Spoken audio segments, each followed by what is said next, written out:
Hey guys, so I'd like to share the secret behind my super white smile. It's called SmileTime.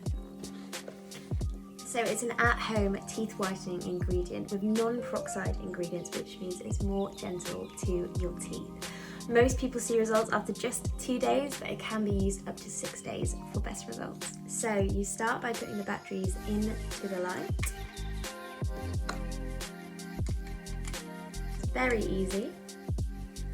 And then you're going to go ahead and attach the mouth guard to the light. So next we're going to grab our syringe, super cute, and we're going to put it into our mouth guard.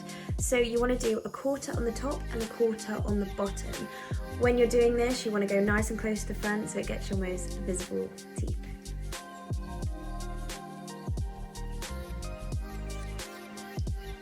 So guys, we're all prepared now. You're going to pop it in your mouth, turn that light on and leave it in for 15 minutes.